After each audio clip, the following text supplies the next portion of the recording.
Diagnose de doenças de plantas e postulados de Koch. Na diagnose de doenças que são conhecidas, como devemos proceder? Em primeiro, pegamos a amostra doente e vamos observar os seus sintomas detalhadamente com o auxílio de lupa ou microscópio estereoscópio para a visualização de eventuais sinais, estruturas do patógeno, que podem ser, por exemplo, micélio, esporos, escleródios. Caso notamos a presença dessas estruturas, nós levamos até um microscópio óptico uma lâmina feita com esse material doente e vamos analisar mais detalhadamente essas estruturas. Sabendo do sintoma que estamos visualizando em mão e agora munidos de detalhes sobre as estruturas do patógeno que acabamos de observar no microscópio óptico, nós vamos consultar a literatura a respeito dessa doença. Na literatura existem compêndios de várias culturas mostrando fotos, imagens muito bonitas, muito detalhadas a respeito desses sintomas. Comparamos então o que temos em mãos com os sintomas desse material e o que observamos no microscópio óptico. E com base nisso daí chegamos à diagnose da doença. É lógico que quanto maior a experiência da pessoa que está manipulando essas amostras, mais fácil se torna a identificação do problema, a identificação da doença. Mas e se de repente eu estou tratando agora de doenças que não são conhecidas, doenças que ainda não foram relatadas para aquela cultura, doenças que não foram relatadas naquele local? Como eu faço então para diagnosticar essas doenças, já que eu não vou ter compêndios a respeito?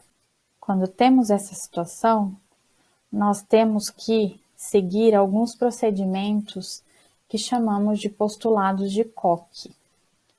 A denominação de postulados de Koch é a sequência de procedimentos utilizada para se estabelecer uma relação causal entre um micro-organismo e uma doença. O que significa isso? Robert Koch foi um médico alemão que em 1881 foi responsável por descrever a relação causal de uma bactéria, o Bacillus anthracis, com uma doença chamada carbúnculo.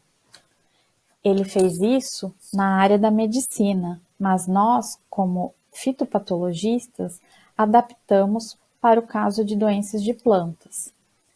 E o que os postulados de Koch nos falam?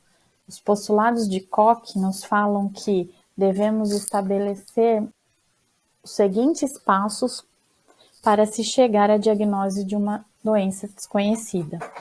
Primeiro, associação constante patógeno-hospedeiro. Segundo, isolamento do patógeno. Terceiro, inoculação do patógeno e reprodução dos sintomas. E quarto, reisolamento. Cada um desses postulados deve ser feito e caso eu não consiga passar de um para o outro, eu tenho que retornar e tentar ajustar algumas das técnicas que foram empregadas. Eu jamais posso pular uma etapa para tentar diagnosticar um material. Aqui, pessoal, está resumidamente o postulado de Koch. As sequências do postulado de Koch. Vamos imaginar que eu tenho essas plantas com sintomas doentes em uma casa de vegetação. Essas plantas estão mostrando sintomas foliares, são plantas de tomate. Então, eu vou e coleto essas folhas doentes coleto um número razoável de amostras, levo até o laboratório. Com base nesses sintomas e com a análise da lâmina que eu farei, buscando as estruturas do patógeno, eu vejo que sempre que eu tenho esse sintoma, eu tenho o mesmo patógeno sendo observado nas lâminas sob o microscópio óptico. Ou seja, se eu coletei 10 folhas aqui com esse mesmo sintoma, se eu faço uma lâmina e observo no microscópio óptico, eu sempre terei que ver o mesmo tipo de estrutura do patógeno, principalmente os seus esporos. Após essa associação constante patógeno-hospedeiro, eu faço uma desinfestação superficial da amostra e transfiro pequenos pedaços para um meio de cultura. Esse meio de cultura, ele servirá como suporte nutritivo para esse patógeno que está nos sintomas começar a se desenvolver. Tudo isso é feito asepticamente num local que chamamos de fluxo laminar. A partir daquele momento em que transferimos o pedaço de cultura, levamos essas placas para uma BOD, onde teremos o fotoperíodo e a temperatura controlados. E a partir daí, o patógeno começa a crescer nessa placa com o meio de cultura. Isso se chama isolamento do patógeno. Quando eu faço lâminas com esse patógeno que eu acabei de isolar em meio de cultura, eu percebo que os esporos, as estruturas encontradas na lâmina, são as mesmas que eu encontrei no início lá na folha com sintoma. Depois do isolamento, eu pego plantas da mesma espécie daquela com que eu tive os sintomas no campo e, se possível, da mesma variedade, plantas sadias, e inoculo esse patógeno que eu consegui isolar em meio de cultura. A técnica de inoculação, ela consiste em colocar, então, esse patógeno isolado em contato com uma planta sadia da variedade que mostrou sintoma.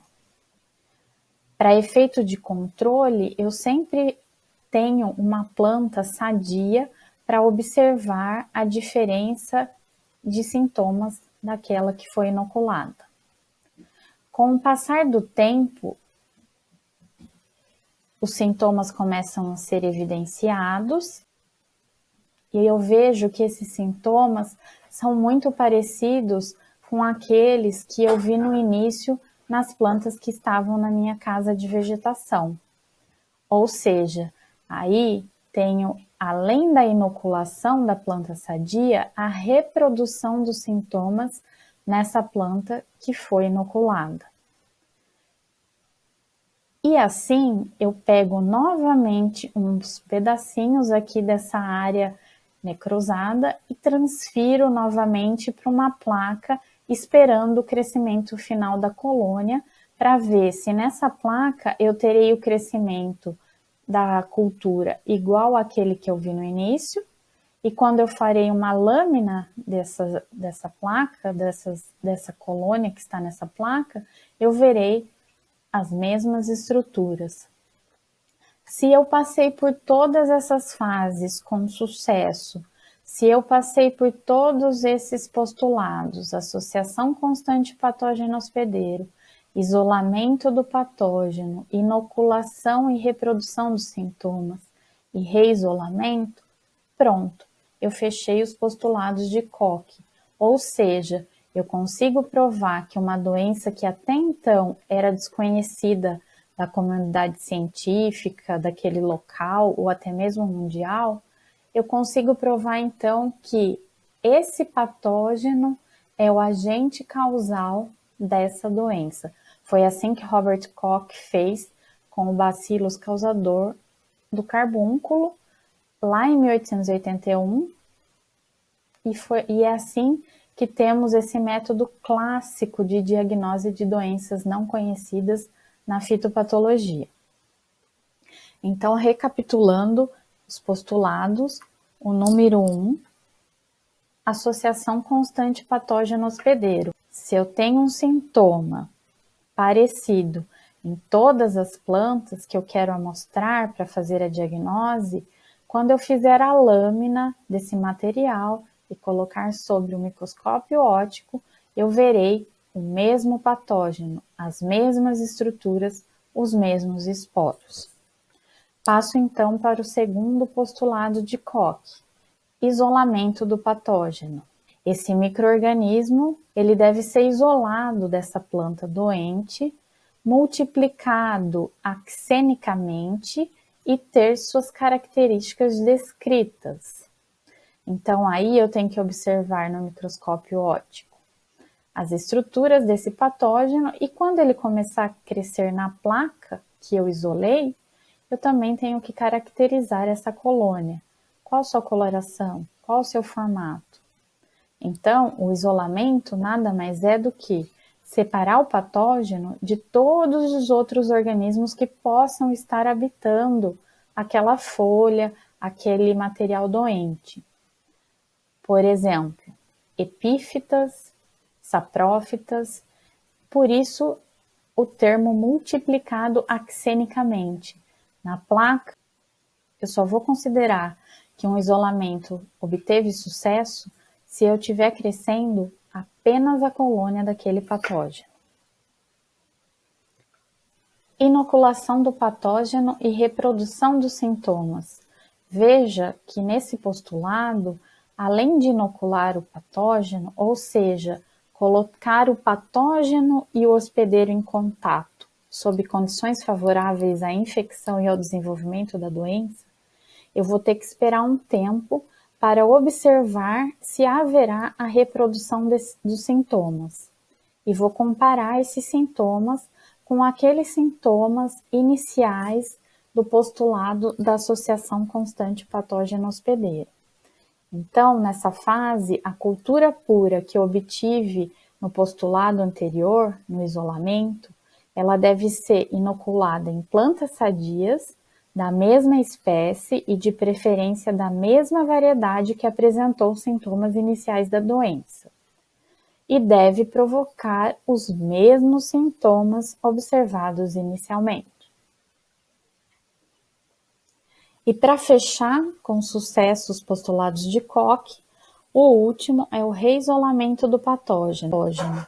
Nessa planta que eu acabei de inocular, ele deve ser reisolado da planta, agora dessa planta que foi artificialmente infectada, ou seja, que foi inoculada, e eu tenho que observar as características desse isolamento, ou seja, eu tenho que novamente observar as estruturas que vão ser formadas nessa placa, para comparar lá com o postulado 2 e também a colônia que crescerá nessa placa.